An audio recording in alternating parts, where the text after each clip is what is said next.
Welcome back to the VR Creator Podcast. Today, our guest is Davy Maxwell, and we're also joined by Rich again. So, we've got some good conversations ahead. So, Davy, why don't you go ahead and introduce yourself to everyone?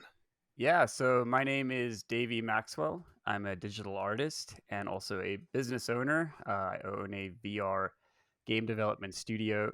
We are based in Colorado, USA, and we are working on a first person shooter for the Quest.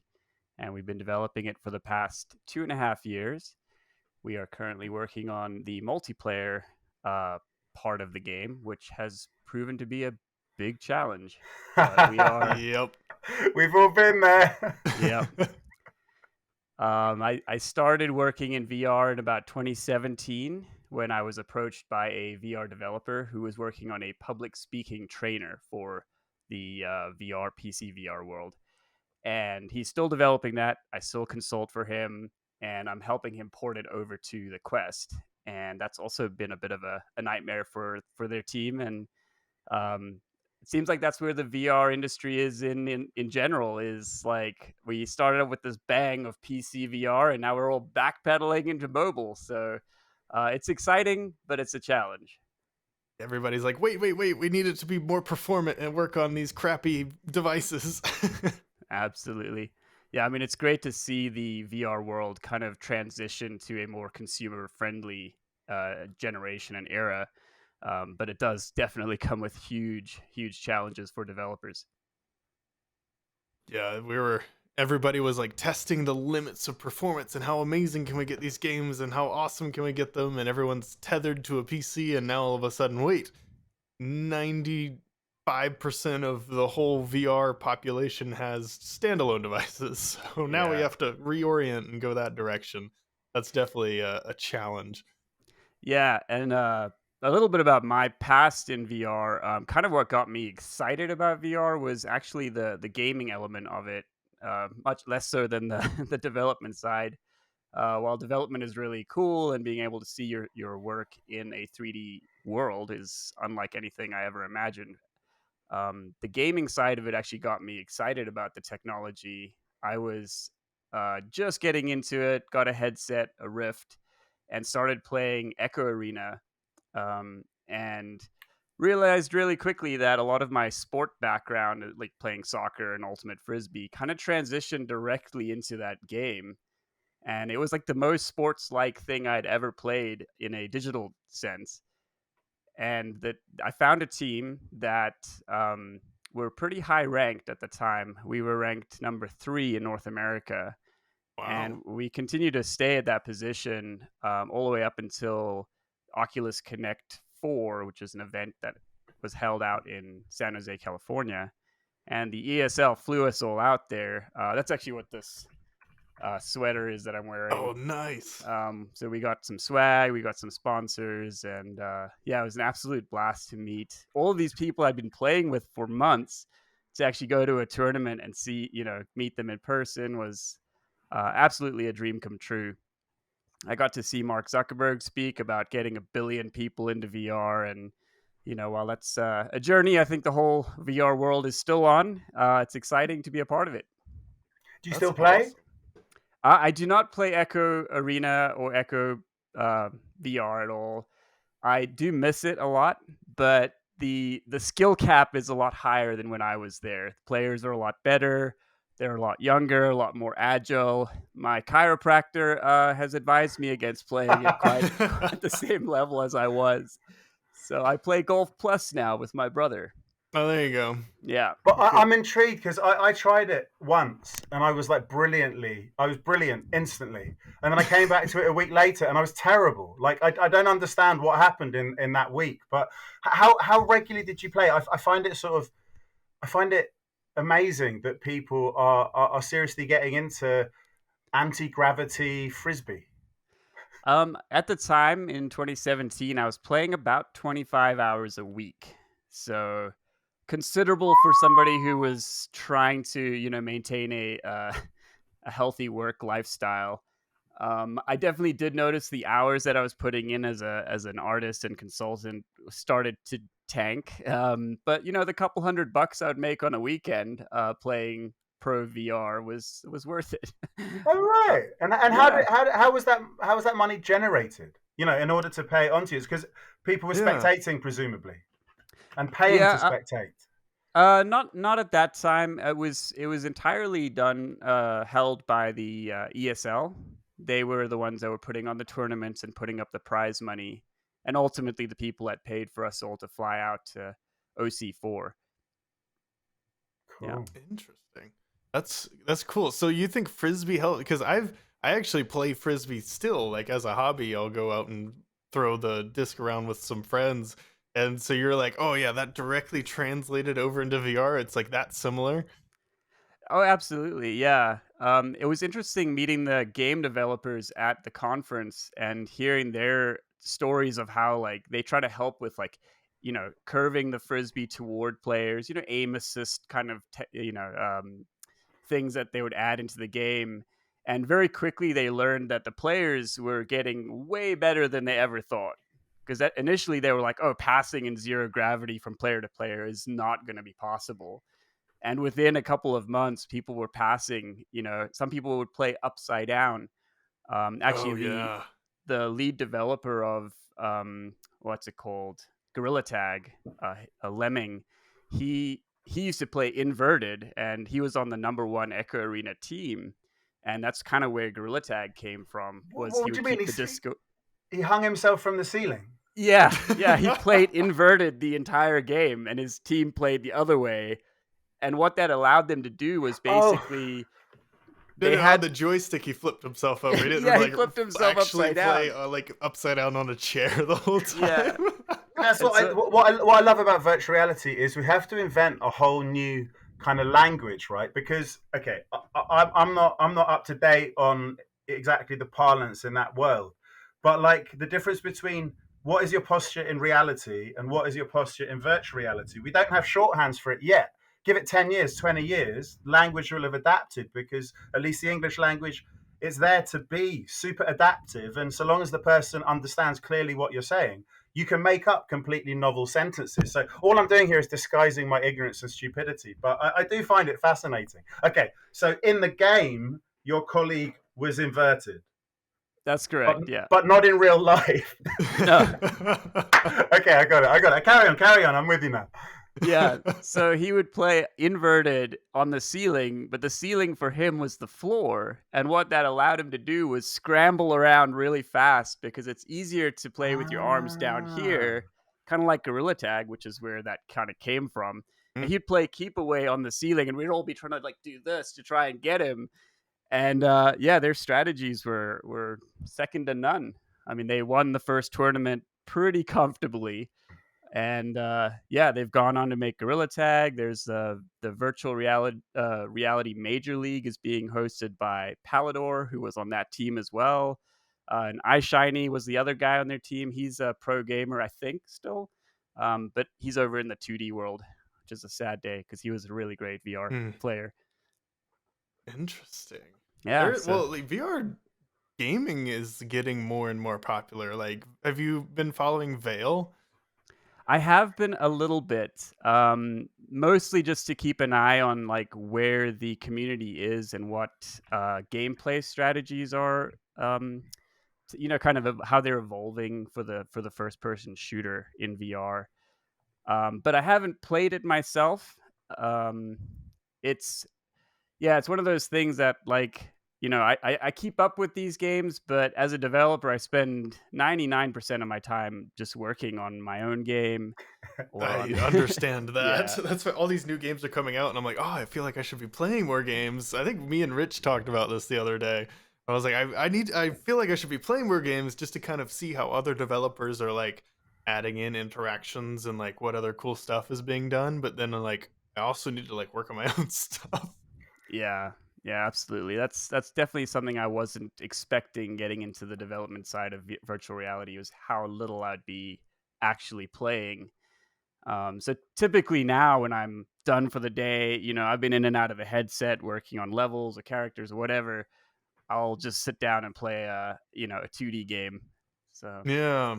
One last thing on VR esports. Like I once attended a conference 2.5 years ago, virtually, and I brought up this concept. I said, "Look, esports. You feel Stadia with people watching 2D gamers play 2D games, and it's just like a panel of people up on a stage, just tapping keyboards and moving mouses around, whatever, mice around. I don't know. Back to the English language. But surely, when VR sports really get going, that's going to completely take over the esports world. And all of these experts from the financial side of it, the marketing side of it, the esports player themselves, it just went silent, and they all looked at me like I was an idiot. But I'd be interested to know, like, it's evolving. You've been a VR esports star, if you don't mind me saying. That's not pushing it too far. But do sure. you think it will take off? Do you think in 5, 10, 20 years' time that 3D movement on stage in the stadia that people are watching will take over, because VR esports will be much more spectator friendly? What's your view? Yeah, I think it's not something that I can see clearly in the future, but it is definitely something I'm excited for to see it kind of evolve. Definitely see a lot of spectator kind of um, aspects of watching sports, whether they're esports or real sports, happening in VR and being able to put yourself in the game, because that's what VR really gives us, is that presence and that being in the world. So I think that there's a great opportunity for VR spectators to find themselves in the match, in the environment. And they are, I think Echo Arena actually allows you to do that now, and you can kind of fly around and watch the game as it takes place right there. Um, Presumably you're invisible if you're a spectator to the other yeah, players. You're a yeah. Yeah. ghost wafting through, right? Just Yeah, ghosts. yeah, absolutely. But as far as watching people perform in VR, it is more entertaining because you're seeing them physically move, and you can actually you can superimpose their environment on them with like an augmented reality sort of overlay, which is great. We see that in streamers all the time, and I think that aspect, that blend of physicality and overlay, will really make watching VR in the future a lot more exciting than, like you said, like a wall of monitors and people sitting there like doing this, which is exciting. I like watching esports, but seeing somebody move around physically is definitely, I think, the way of the future. And not to mention also with eye tracking, mouth tracking, I Mm. think we'll get that Iron Man sort of like HUD Ooh, perspective that'd where be you see cool. people's faces and like you can overlay that on as well. That's something I'm excited for, is to be able to see their expression, their emotion as they play. Yeah, that is a good point. So you Yeah. So, got into esports, and then so how did you get into the development side of things? so I went to art school in 2013 and wanted to get into game development, specifically indie game development. Um, and that's how I kind of got into like the indie contracting side of things, and worked my way up to a place where I was approached by people to help with projects, and somebody like this person that is developing Ovation, which is the public speaking trainer. He approached me and was like, "Hey, like, I really like your work. I like what you're able to do. Would you like to work in VR?" And I was like, "Absolutely. What do I need?" And he was like, "Well, you need a headset and also a really powerful computer," which I didn't have at the time. And so he was like, "Okay, we're gonna make sure that you're set up." So he helped kind of fund that first step into VR, which Wow, was lucky you. I had to Nice. wait for a year between buying my first HTC Vive and actually having a graphics PC powerful enough to Something that play could it. run it. It was a coffee table for a year in my flat, yeah, because I thought I just want to get that. I want to commit and get that headset, even though I don't have the money yet for the PC. But that's great that this person sort of gave you a little boost and actually invested in. You could see that. I presume it's a he. It was a guy, yeah, right? yeah, He, yeah. he could Jeff see the Marshall. Yeah. potential in you, and he wanted to give you that boost. Wow. Yeah, yeah. So it was a bit of a risk on my part initially, because I had to buy this PC and an $800 headset. At the time, that's what Rift cost. I think it was 800. I don't even know, but it was a lot of money for me. But I recouped that in the next couple of months, and I mean, I've been working on and off as a consultant and an artist for Jeff for 5 years now. So it's been a great a great experience. Actually, he was at Oculus Connect 4 in 2017, but as a developer, and then I show up as a gamer, and he's like, "Oh, That's that's where your awesome. hours went. Huh? That's where your extra hours went." So yeah, So yeah. artist, and then you got into creating VR art, and then now you're making your own game. So how did that kind of come about? You're like working with other people, so you kind of had to manage a little bit of a team there. Like how did all that kind of come into creation? Well, I always wanted to be a game developer. That's what I set out to do in 2012 when I enrolled in art school. I knew that I wanted to make my own games. I knew I had ideas that people would enjoy and want to play.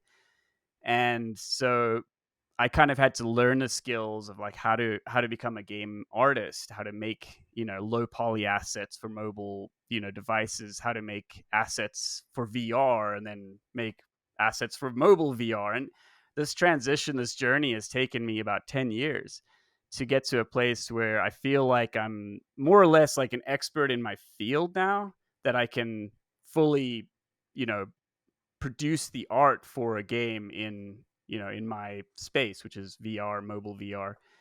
And so along the way, I wanted to recruit people that had the other skill sets that I didn't have, such as programming, which turns out to be a massive part of what I was missing as an individual, which honestly is what I really like about game development, is that it's not like you can get a few people out there that can do both art and coding. Like, they're amazing. They're incredible people.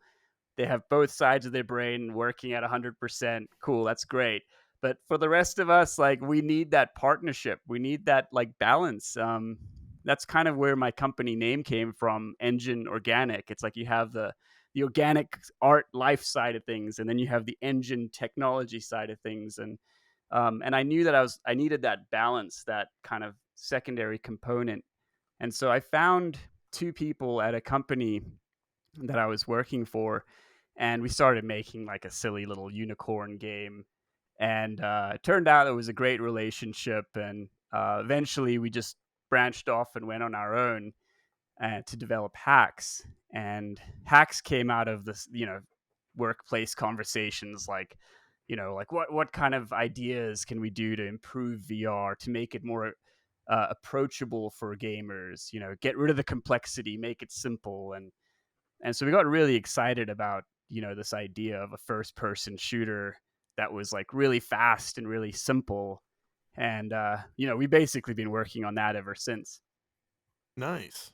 And then in the meantime, you're like funding it with like all your freelance efforts. And then what's your kind of release date, I guess? Or do you have one, or is it just As soon as possible. What I've learned about VR development is that it's twice as hard as regular game development, just because of the demands. So, we wanted to be released a year ago at least. And it just turns out that the multiplayer side of things has thrown a lot of curveballs our way. And we've been working extremely hard to solve these problems that are, at the forefront of the industry. And yeah, we're in the middle of that right now.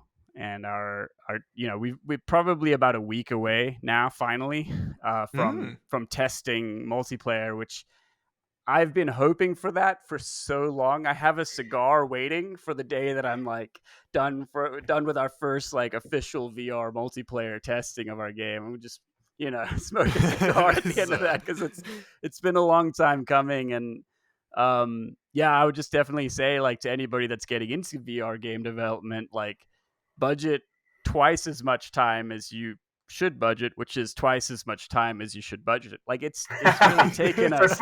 so we're 4x now. Yeah. Yeah, VR Davey, is doubled, and then you do multiplayer, so you double it again. exactly. you got to name some names here, because I went to hell and back trying to make a multiplayer game, and like I started off with Photon, and then I went to Mirror, and then I discovered a thing called Normcore that makes life really easy to begin with, and then you end up with the same problems as everything else. So what was your journey like? Did you switch between network providers? Did you go for the free service and then have to rebuild everything for the paid? Like, how did it go? Absolutely. Yeah, we have been through all of those avenues. I'm not a coder programmer. I don't speak net code. Uh, but I have sat and watched these, the two guys I work with, Christian and Kyle. I've watched them struggle. We've switched our, net code providers like 4 times. And we finally landed on Photon Fusion, Yeah, and I've heard we're that that's solving a lot of problems. it is. However, what they're focused on as a company doesn't directly trickle down to us. So we're actually having to solve problems for them in the meantime, while like they're doing what they find are priorities, things that they're What, putting above what when we're you say working on. us, do you mean VR? Because No, I VR. mean Engine Organic, like Oh, what we're right, working okay. on at Hacks. So yeah, we've been like, hey, can you solve this problem? They're like, well, we'll make our supervisors aware of that problem, and then 3 months will go by and nothing. So we went in.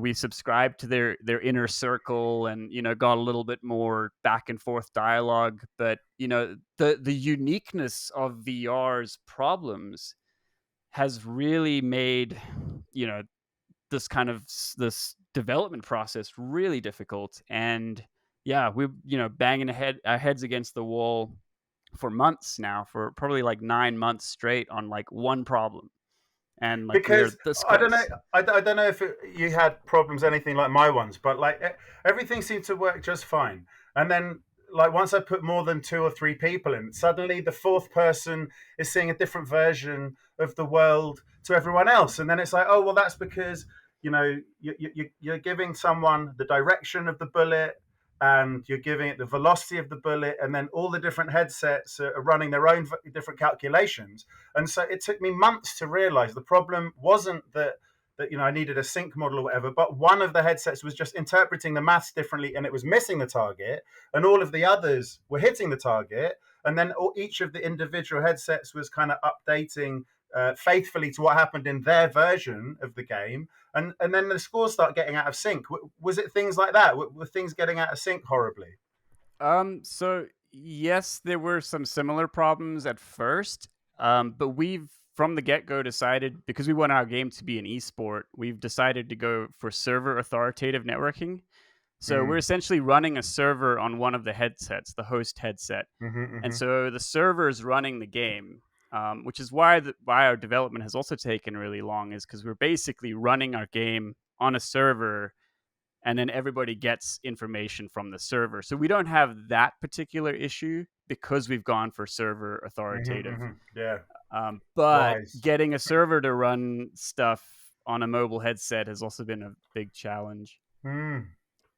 Not to mention the VR play space dynamic. So for anybody listening or watching, like a 2D game, you can move somebody's camera around.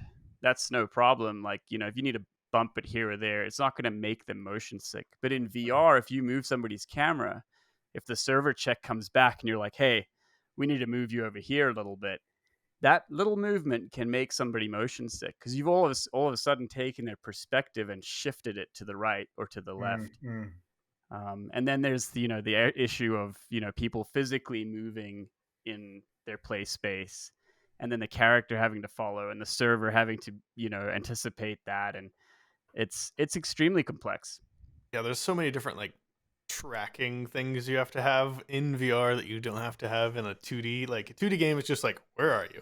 And then in VR it's like, all right, well, where's the player? Where's the player in relation to their actual physical space? If they walked around, or have they walked around with the joystick? And then where are their both of their hands? And then if they're using any other like tracking devices, where are all of those? And then it's like there's a reason why you can have like 200 people in a multiplayer game in like a normal 2D game, and then in VR it's like 20. Exactly. Yeah, because you're calculating their fingers and their toes, basically, Exactly. sending There's all of so much that. more data you have to like send back and forth and keep all in Yeah, sync. yeah, and it's important too, because that subtlety in player motion and movement is what makes VR so amazing. I consider myself an introvert, and when I got into Echo Arena, I found that people were reacting to my subtle movements and gestures that I think are funny. When somebody says something and you can make a motion, and people all of a sudden look at you and are like, "Oh yeah, that was funny." That is impossible in 2D. You don't have that element of body language Mm-mm. communication, and It and I always think that's amazes wonderful. me how much you can do just with head and hand gestures.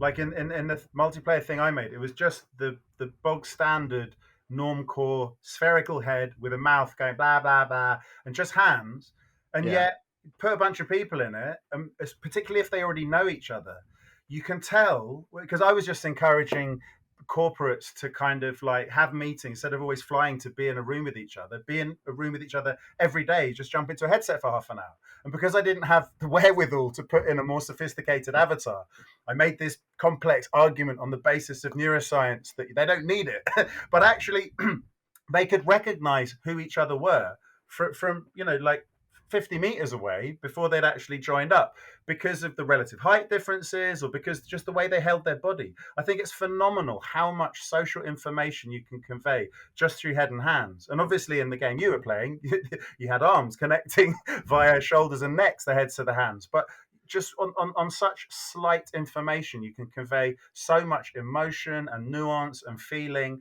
And it kind of reminds me of biological motion. Like when you have a stick man just comprised of like a dot for the head, a dot for the hand, a dot for the elbow, a dot for the shoulder, like maybe 12 dots. And yet you can see the person walking along. You can render really complex dance movements into that 12 dot motion. And our brains can kind of fill in the gaps brilliantly. So yeah, it's a very interesting point you raise about being able to just with simple gesticulations get a real emotional response from your fellow players.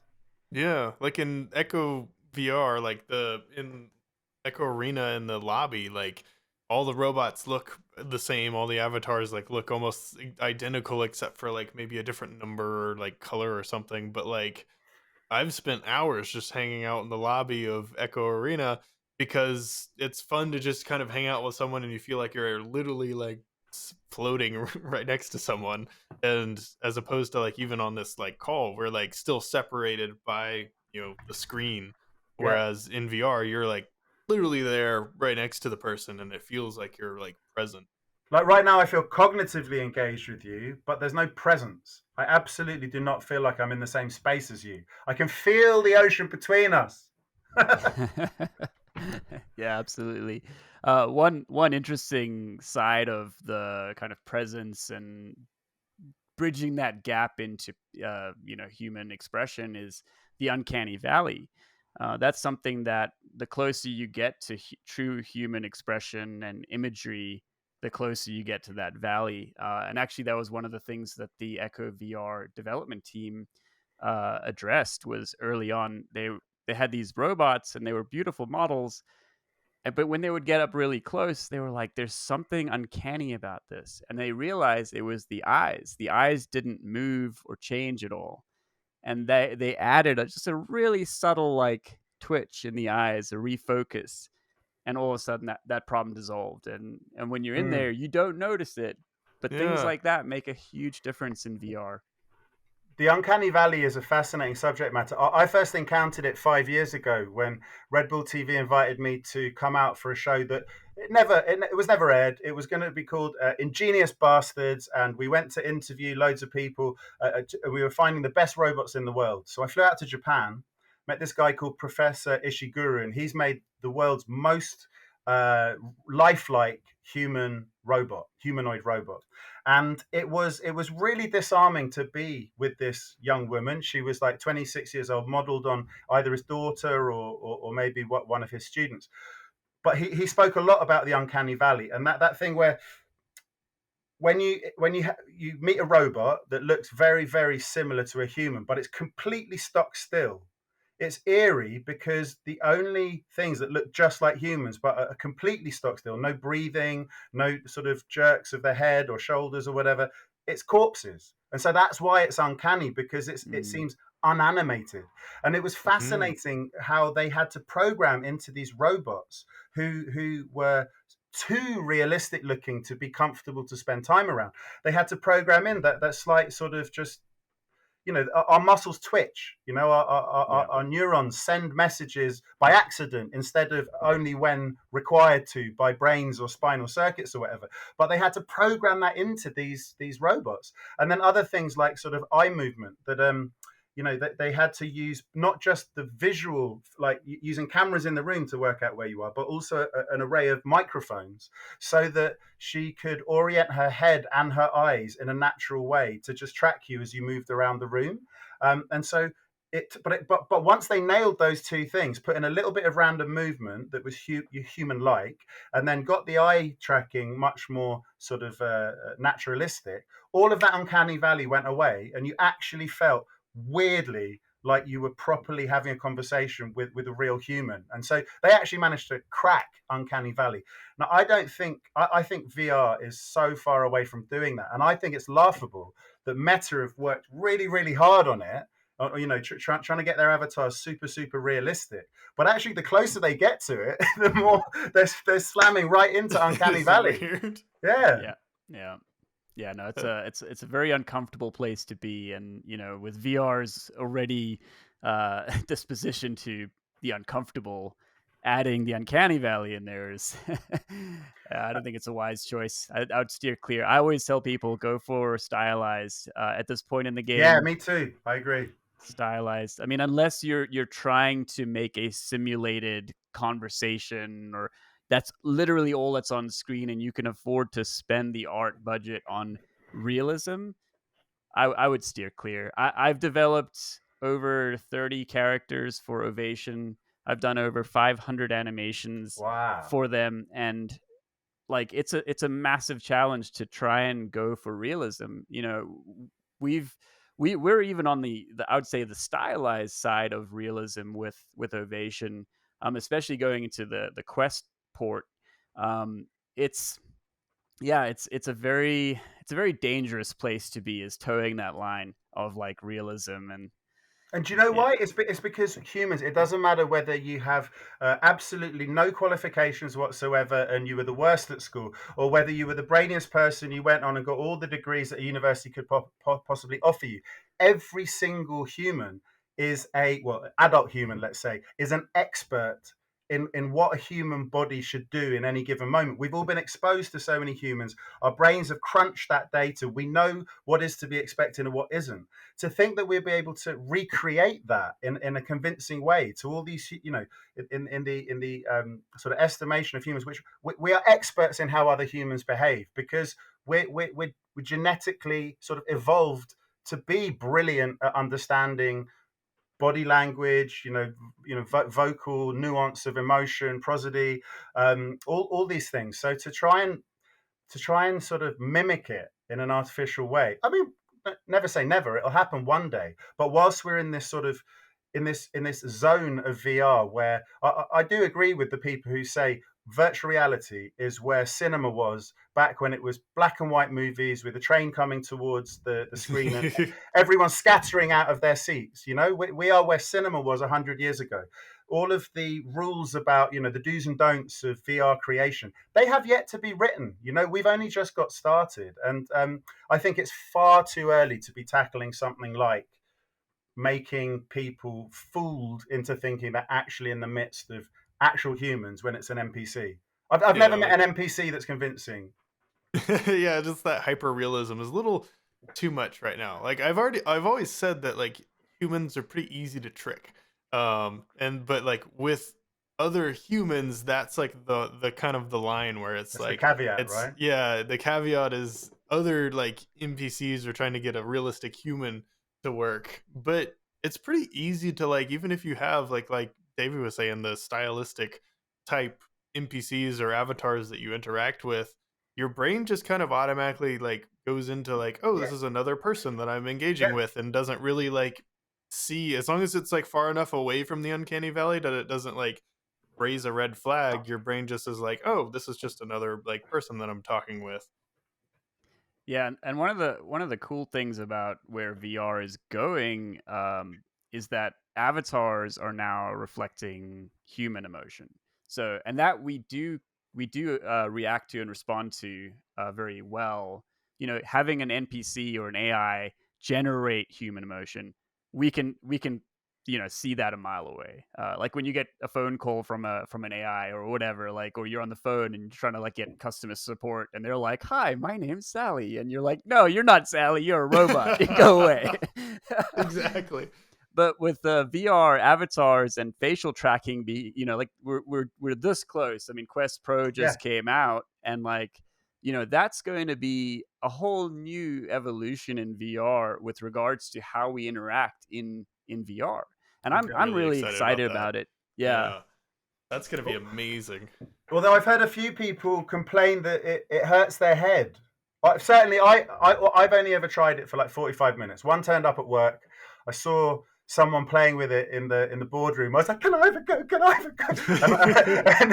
And so, fortunately, I could compare like with like, compare Quest 2 games to Quest Pro games, because even though it was a work headset, the only way I could get into it was logging into my personal account, so I could play all the games that I played on the other. And I was impressed by many things. But I have to say, to get it sat on my head comfortably, like so that I could be happy with how the view was and how it felt, it was pinching my head so tightly that I just came out of it with a really big red mark across the front, across my FOD, Hmm. and a little bit of a headache kind of thing. Now, I presume that as time goes on, if I had my own headset, that I'd get used to positioning it and tightening it so that it didn't do that. But I've since heard a couple of people in the dev community on Twitter moaning about the same thing. What are your experiences? Is it cool? Is it Have you been uncomfortable? able to try it, Davey? I, The I Pro? actually haven't tried the Quest Pro yet. I want to, obviously. Who wouldn't? But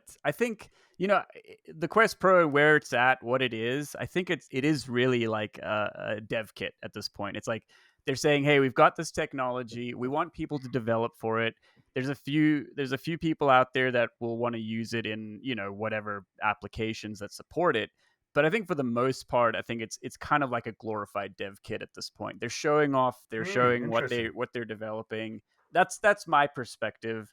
I'd love to try one, but at the same time, like I'm very happy with the Quest 2 at this point, and what it offers me. Maybe they'll And send you one, Davey, now that you've been clear, because they must be watching Justin P. Come on. If only. The actually Unity followed my YouTube channel not too recently. I was like, oh, interesting. So they But should. yeah. You've done them huge favors by helping the community get to grips with their stuff. Well, I've heard a few people say, like, with whichever game engine. I'm wearing the cap just because I picked it up at a conference. I made a board game in Unreal, and that's it. I'm no amazing Unity developer, but VR, I get a real sense that VR is kind of like second class citizens, no matter what game engine you're using. The VR community are thought of sort of last with most of the new developments. You're nodding. Do you agree with that? I've heard that out there. Do you think that's fair? Absolutely, and I think money talks in this industry, and right now there isn't as much money in VR as there is in 2D. So it's natural for their teams to kind of put us on the back burner or the second shelf, because we just aren't creating that demand for engines at this Not point. yet.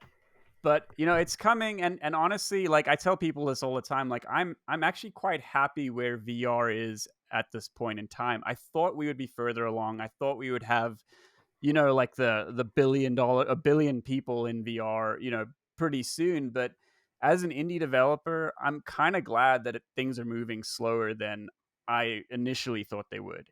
And it gives us time to develop our indie games. It gives indie developers time to get their foot in the door before AAA comes in.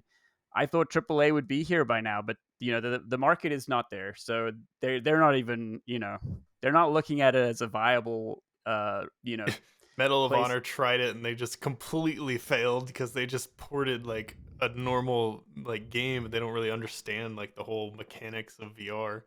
But Yeah, that's and that's another reason to be yeah. cheerful, because there are no experts. Like, there are no people who can profess to know everything there is to know about VR. It's the wild, wild west out there, Yeah. and any like determined, excited person who can work really hard at it, contribute positively, and their ideas are, so someone from the movie world, someone from immersive theater world, someone from the gaming world, they're kind of all equally positioned to offer something to the conversation of how can we do this better.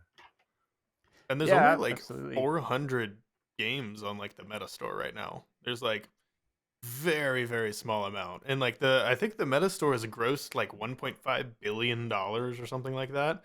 And there's only like 400 games on it. So like you can imagine, like, if you just make some kind of game and get it past all of Meta's checks and onto the store, like, you're almost guaranteed to make a lot of money in VR right now. Like, I think over a third of them have made like over $1 million of the games like on the Meta Store, which is wild. And then Wow. you get in the top like 50 and you're making 10 million plus 50 million. I like Yeah. digging around in Sidequest, like, the people who really have Yeah. little experience in VR. And there were a few games where I played them and just found them suggested by Sidequest. And they're a bit chonky. Sometimes you get really dizzy, or sometimes it's brilliant ideas with amazing art, but maybe the game mechanic isn't very good, or the game mechanic's amazing but the art's a bit rubbish. And then to actually go to conferences and meet the people who made them, I found that so exciting. I just went to one in London called EGX. I think it's called EGX, and yeah, and like there were only 12. It's a normal games conference for, like, all gaming, and just across one wall were like 12 VR developers compared to You 12,000, get the VR corner. It's a pancake very developers. small world right now. But It's it was crazy. lovely because I could talk to these people, and I'd only ever done solo development before. Davey, I wasn't as clever as you. I tried to do it all myself for years, beat myself up constantly about the slow development and all of that kind of stuff.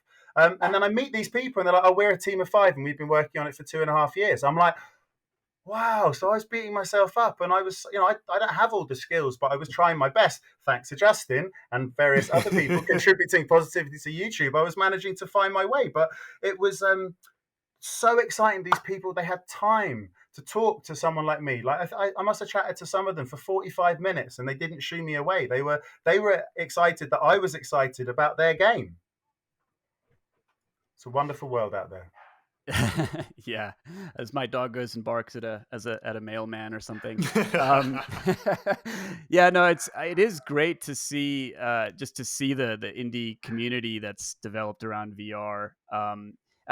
One of our kind of business sort of mottos, one of our core values is like we really want to raise the standard of VR because, like you said, you have games that come out, great idea, the art's lacking. The art's amazing, the idea is lacking. The coding is bad, or there's bugs, or and like it's a massive challenge to iron a game out, to polish a game.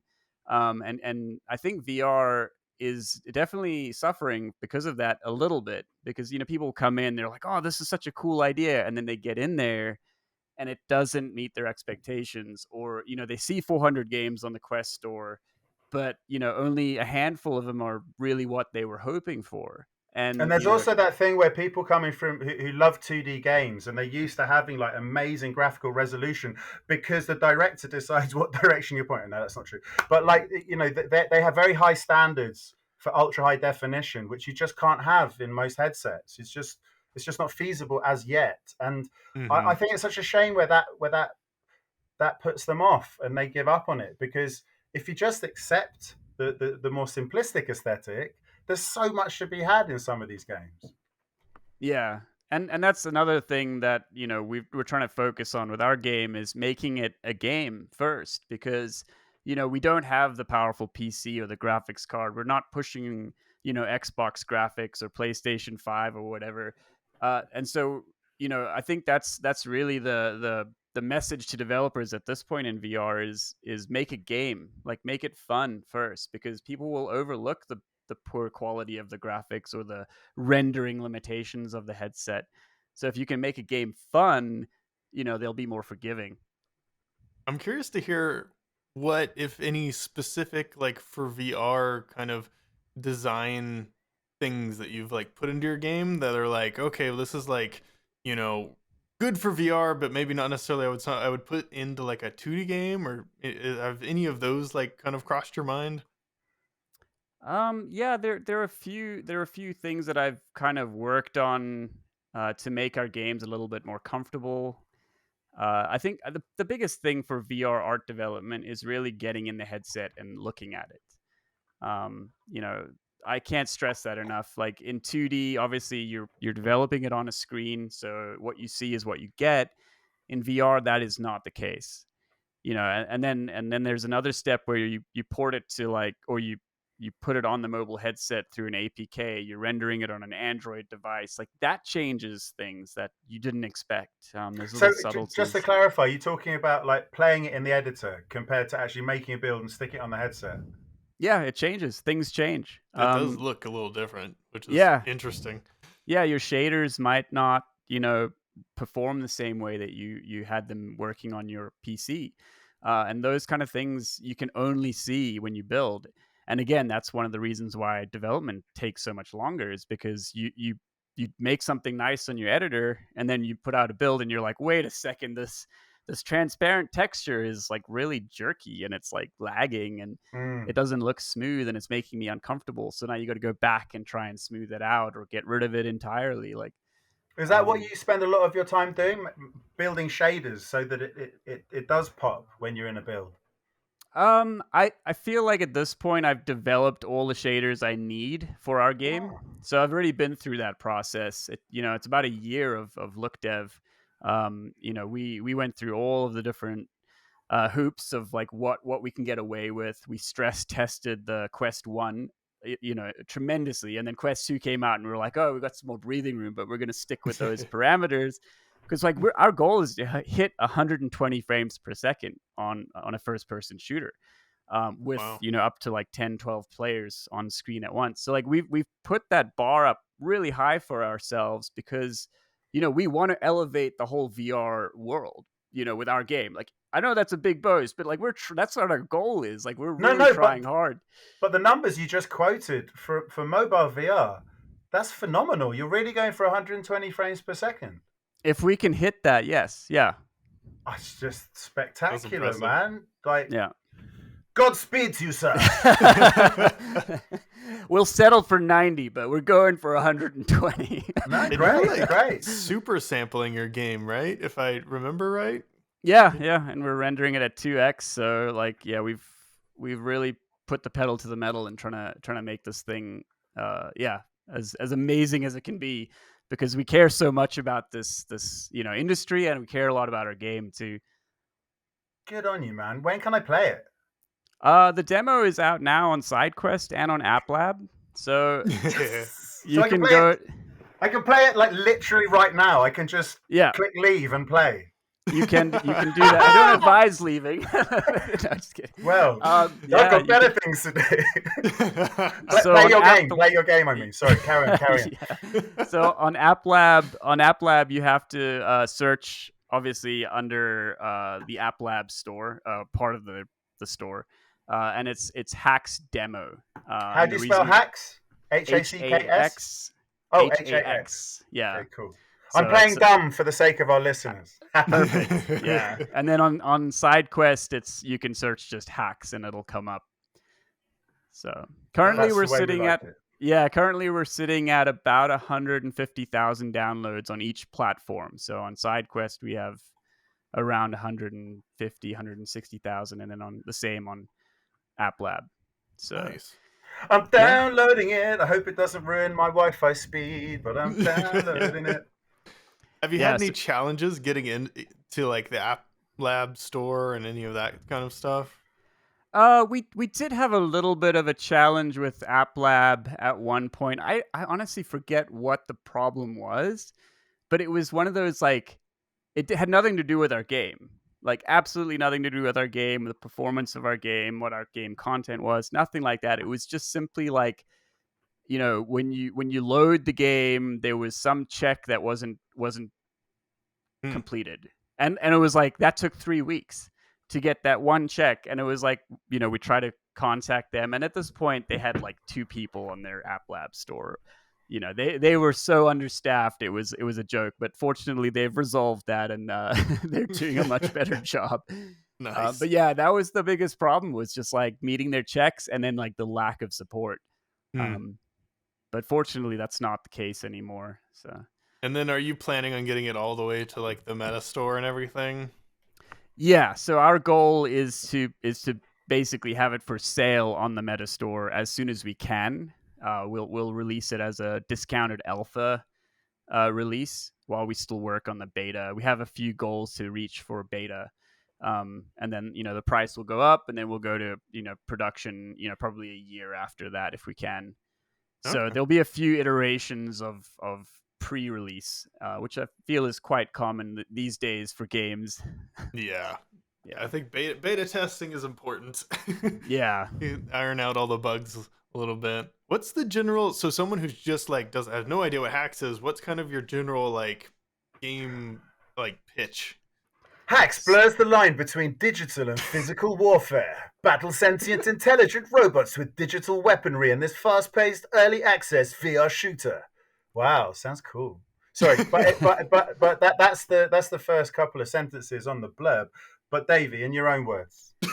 Yeah, so in our own words, yeah, we are trying to create a sci-fi shooter for mobile VR. We're trying to make it fast-paced, easy to learn, and we really are kind of our key catchphrase is boots on the ground.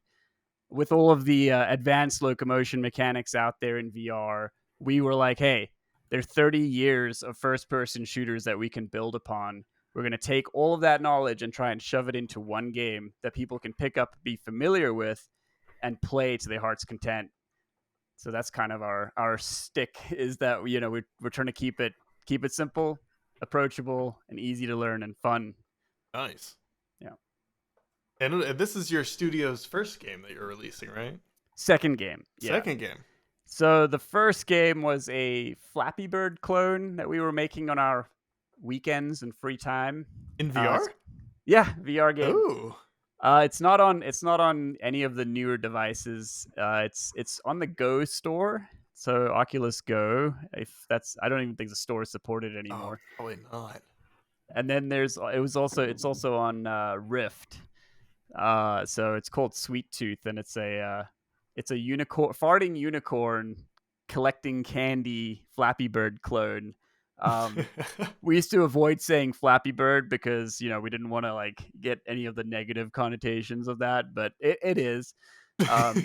But you got things shooting popcorn cannons at you. You've got you got to dodge candy canes, and it's pretty intense. It's like an arcade style game. Yeah, we learned a lot through that, and that Okay. really launched us into hacks, where we were like, hey, you know what? That's enough Flappy Bird. We want to play something, make something that we care about. So. Did you make any money off of that one? Was that like, I'm curious how you're I know you do some freelance stuff on the side, but I'm curious if you've done any like crowdfunding or publishers or like any of that kind of stuff. Yeah, so to answer the first part of your question, like we made a little bit of money on Sweet Tooth. I mean, it's still every once in a while brings in a couple bucks. Surprisingly, people still buy it. When we first released it, it made probably like $50 a month. A couple sales here and there. We didn't sell it for very much. But yeah, we've since done some like crowdfunding stuff for hacks, although we didn't really want to get too much into like an Indiegogo uh, sort of Kickstarter campaign because of the time away from development that would take. Hmm. It was kind of like once your game is actually playable and is close to the finished product, then you can kind of do that. And I'm glad we didn't, because we're 2.5 years into development, and if we had started this a year ago, we would have probably had a lot of negative feedback from people that were like, Mm, "Hey, where's the game?" Which mm. we still do. We do get some criticism as to like, where's your game? Why is it taking so long? And it's unfortunate because game development is hard and VR development is harder. So that is a bit of a struggle. Um, but yeah, for the most part, for extra cash, we were doing some contracting work individually. We did do like some client work early on in our startup. So yeah, I took a couple clients and made some cash. And other than that, just trying to live as cheaply as we can, and live the indie startup life, so to speak. Shooting for the top third of the meta Yeah, store, and then you'll be fine. yeah, yeah. Nice. So it's a journey, It, but we've had some amazing support from our partners and family, and yeah, can't thank them all enough for sure. it's heroic. It's nothing less than heroic. I salute you. Changing it's the a shape of the hard industry. chase dream for sure. I've been chasing this dream for 10 years, so we're so close to Mm. like actually putting a price tag on hacks and being like, hey, here's our game, hope you like it, we're gonna keep working on it. So if Oh, you could give some advice to yourself starting out, or someone else like kind of wanting to make their own game to publish, whether with a team, without a team, do you have anything that comes to mind that you would be like, you really need to do this, or you should think about this? well, don't do this. Yeah, or don't do. Don't quit your day job if you're an indie Yep. developer. Work on it in your spare time. You will make time if you're passionate about it. Make a game that you're passionate about. Don't make a Flappy Bird clone. Uh, try and complete things. So make smaller games and finish them start to finish. Publish them. Get that feedback, that criticism. And it'll boost your morale too when people start saying, hey, like, I see what you're doing there with this idea and it was amazing. Like, there's somebody out there who will love your game. I get emails all the time, but from people who are like, they're too afraid to be on the social media sites. They'll email me and they'll be like, I love playing your game. It reminds Oh. me of Perfect Dark. It reminds me of GoldenEye, like the super nostalgic boots on the ground shooters. And like, complete something, get it out there, and listen to the people that are positive, because the people that are negative, they're always going to come, but their voices unfortunately sometimes seem louder. They're not as important.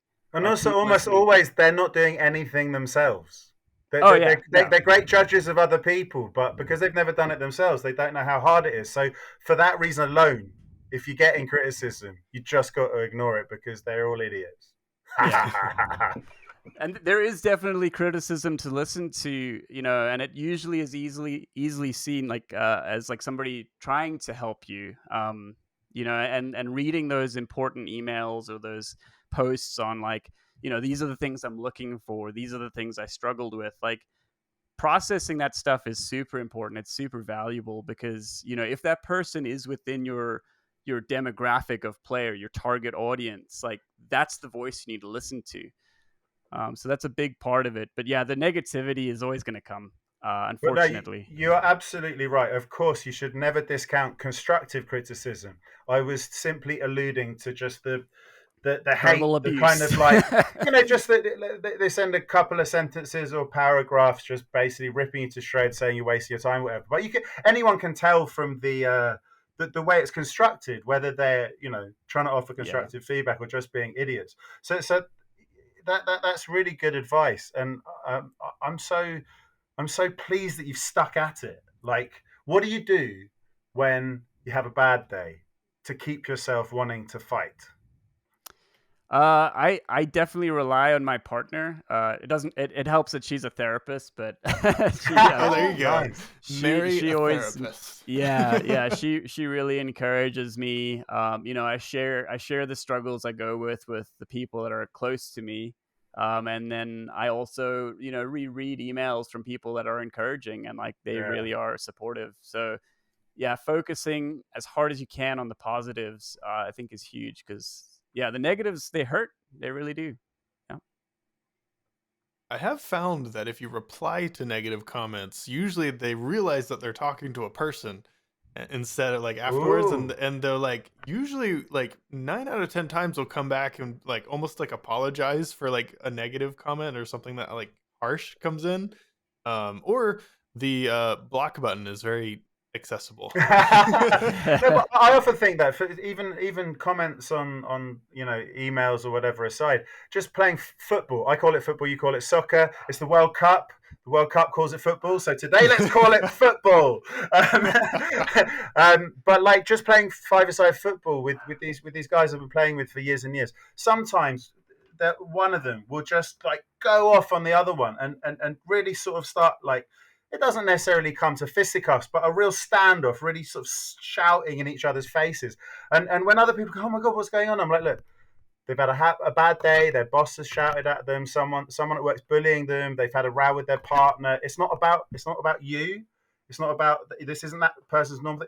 But the anonymity of being able to like harass someone just through your keyboard, and then like to your point, Justin, but then when they realize you are actually a human and they might have hurt your feelings, it can help you realize that they're just raging at the world, not necessarily at you. Yeah, absolutely. Yeah, sometimes just saying, hey, that really hurts, can humanize yourself, and yeah, shame is a powerful motivator sometimes. And then also some people, use your judgment. Some people just don't respond. Like honestly, there's one or two that I just don't respond to, because like that battle is not worth my time. It's not worth my energy. So I just don't commit to it. Yeah. And then Justin P's point, the block button comes in very handy. I am pretty free flowing with a block button. If it's just like, I just don't want to deal with this, you don't need my channel in your life. So yeah, you can go somewhere else and find what you're looking for. Exactly. Nice. So where can people go to find out more about hacks, to find out more about what you're doing, maybe hire you for freelance work if you I think you might be booked on that end, but yeah, solid booked on freelance work, unfortunately for some people who have been asking. Yeah, you can go to engineorganic.com. That's pretty much where you'll find a lot of the information about hacks. We do have a Discord, however, we have chosen to kind of not keep that going as much recently, just because it's a lot of time for us and a lot of energy. So while we do respond to people on Discord, we're not as present as we will be once our game is actually back to testing. We encourage people to play hacks demo on App Lab, and then leave us a review on those stores, and we will respond to those as quickly as we can. Awesome. Well, this has been a pleasure. I love chatting with just people who are making games and doing really cool stuff in the industry. So thanks for coming on. And yeah. Thank you for having me. No, well done, man. Keep up the good work. Excellent stuff. I can't wait to play. I'm going to play right now. All right.